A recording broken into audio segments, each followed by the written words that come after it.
எடப்பாடி பழனிசாமிக்கு மனசாட்சியே இல்லை என்றும் கள்ளக்குறிச்சி விசச்சாராய மரண வழக்கை விசாரணையை தாமதப்படுத்ததை சிபிஐ விசாரணை கேட்பதாக சட்டத்துறை அமைச்சர் ரகுபதி தெரிவித்துள்ளார்.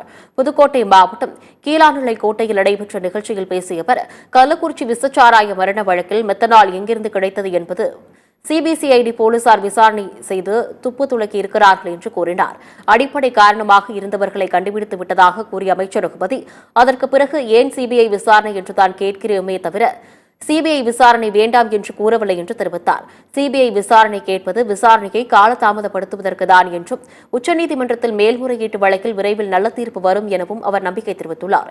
சிபிசிஐடி போலீசார் விரைவிலேயே குற்றவாளிகளுக்கு தண்டனை வாங்கி கொடுப்பார்கள் என்றும் ஒரு குற்றவாளியை கூட முதலமைச்சர் தப்பிக்க விட மாட்டார் எனவும் தெரிவித்துள்ளார்.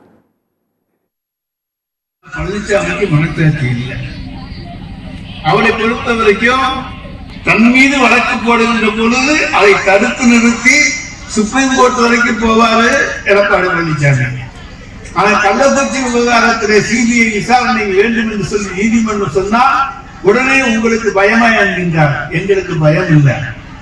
காரணம், கள்ளக்குறிச்சி அந்த சாவு விஷயத்திலே அன்றைக்கு பாக்கெட் சாராயம் பாண்டிச்சேரியில் இருந்து வாங்கி கொண்டு வரப்பட்டது என்பதில் இருந்து அந்த மெத்தனால் ஆந்திராவில இருந்து எங்கே இருந்து கிடைத்தது என்பது வரைக்கும் எங்களுடைய சிபிசிஐடி போலீசார் விசாரணை செய்து துப்பு துளக்கி இருக்கிறார்கள். இடைக்கால அறிக்கையை நாங்கள் தாக்கல் செய்திருக்கின்றோம்.